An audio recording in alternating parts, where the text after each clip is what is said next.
des girelles. Et ici notre pieuvre nous dit adieu en se camouflant derrière un nuage d'encre.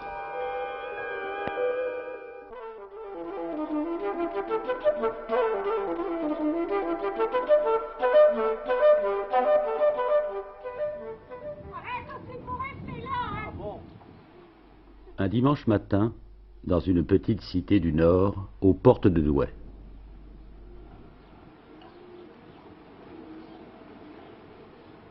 Monsieur Renard attend. Hein? Ça va être pas dîner là-haut tout seul. Ah, souvent. Oh là. Faut pas perdre des secondes, hein. Et le temps de monter l'escalier, je perds 10 secondes.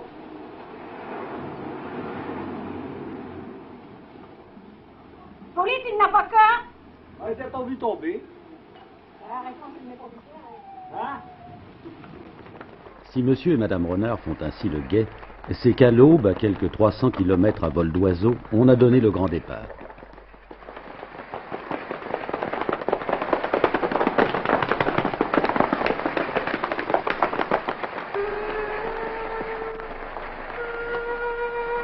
Ce dimanche-ci, ils sont partis de Dourdan. Dimanche prochain, ce sera de Poitiers ou d'Angoulême pour des compétitions de 200, 500, 700 km, parfois plus. Et parmi la dizaine de milliers de voyageurs lancés ce matin à 90 ou 100 km à l'heure dans le ciel, 5 pigeons portent à la patte droite la bague du colombophile renard. Le premier arrive. Au moment où il entre au pigeonnier, sa bague de concours est déposée dans l'appareil dateur-enregistreur que détient chaque propriétaire. Et alors, Vous voyez, aussitôt qu'il descend de plateau. Vous voyez, comment il fait? Il fait où? Il appelle sa femelle. Il demande à voir sa femelle. Je vais aller chercher, vous allez voir. Viens, viens, mon garçon. Regardez ça, le balard qu'on met. Regardez comme on le fait, vous voyez? Et quand il revient, la femelle l'attend dans son casier. Là, il est libre de l'avoir 1 heure, 2 heures. À sa disposition, il peut le cocher s'il veut. C'est comme un jeune homme qui court après une jeune fille, eh ben c'est l'amour et de sa femelle qui le fait venir. Quand on est jeune homme, on court loin pour avoir une fille, eh ben, un pigeon c'est pareil. mais pourquoi les appelez-vous des veufs? Ben, c'est des veuves parce qu'ils n'ont pas de femelle avec eux. C'est logique, c'est des célibataires. Mais s'il revient 2 ans en retard, la femelle, elle l'a enlevé, puis elle l'a volière, alors il n'y a rien. C'est spéciature. Bref, pour être pigeon, on n'en est pas moins homme.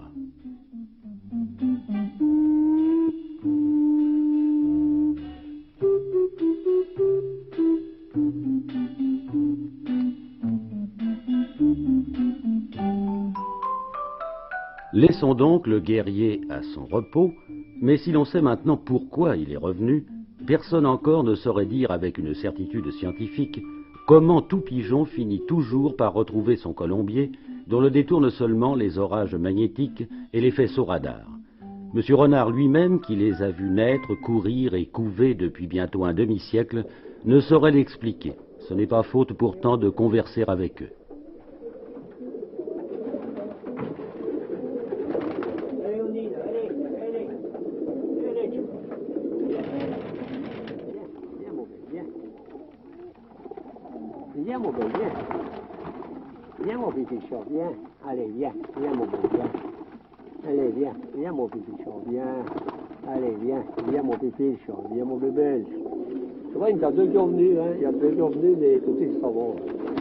Il est juste de dire que les pensionnaires de la volière sont exclusivement du sexe faible, dont la tradition veut, à tort ou à raison, qu'il soit le plus réservé.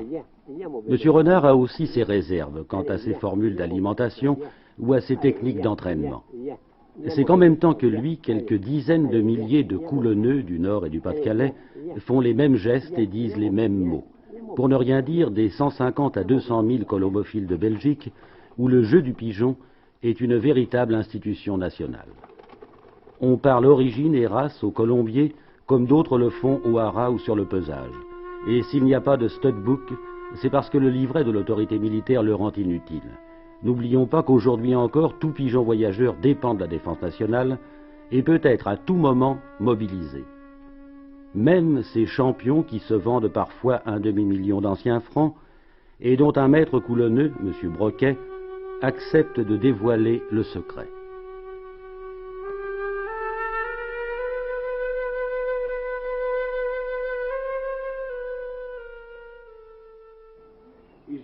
un de mes pigeons de base. De base d'origine, de très origine, qui viennent d'un très grand fond de la Belgique, d'un amateur tout à fait sérieux, et qui m'a fait en 66, consécutivement dans les concours au-dessus de Paris, 7 premiers prix. Pourquoi vous mettez toujours votre doigt devant son bec quand vous tenez? Là, on ne bouge pas, hein. Et on prend l'expression plus facilement de l'œil. Parce que l'expression de l'œil donne un indice. Un pigeon qui a une tête, qui a un œil mort, n'est pas un pigeon volontaire. Il n'a pas souvent assez de mordant. Et le pigeon voyageur, il faut qu'il ait du mordant. Il faut qu'il vole naturellement sans avoir besoin d'aucune drogue. Parce que la drogue, elle ne tient pas. Ça dure une année ou deux, et on n'arrive pas à un résultat sérieux. Et là, c'est involontaire. Ah, si, c'est volontaire. C'est des pigeons de longue distance. Son père, c'était le champion du Pas-de-Calais, qui vient de chez Stéphane Wanzinski de Noyelles-sous-Lens. On l'appelait son gros nez. C'est un pigeon extraordinaire qui volait à Angoulême comme s'il volait sur Creil. Jamais ça n'est fatigué. Ils ont d'abord une aile excessivement souple. Ce qui fait la valeur du pigeon, c'est la souplesse de l'aile. Faut pas que ce soit raide, faut qu'il vole naturellement comme quelqu'un qui nage, un maître nageur. Faut pas qu'il raidisse ses nerfs, ses muscles. Vous voyez, du reste, puis il y a un décalage d'aile, ce qui l'évite d'être planeur. Parce qu'il fait de l'air comme ça. Il l'évacue par l'arrière. Et là, ils sont d'une solidité remarquable. Hein. Pigeons qui ne plient pas.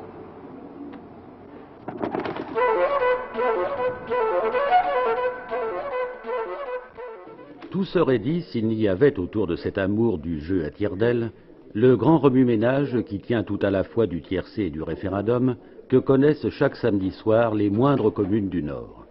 La fixation de la bague de concours, l'enregistrement sur les listes, le contrôle des appareils de mesure, aux minuteries réglées au dixième de seconde sur une horloge mère, l'enlogement des concurrents, les paris aussi qui vaudront aux vainqueurs des prix en plus des médailles, mobilisent un quartier entier autour du siège de chaque société colombophile.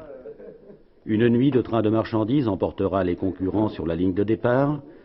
Demain matin, à l'aube du dimanche, Radio Lille annoncera l'heure exacte du lâcher quelque part en France, et chacun connaissant la vitesse seconde de son champion et la distance à parcourir au mètre près, ce sera une nouvelle attente pour les coulonneux et pour les veuves d'une nuit.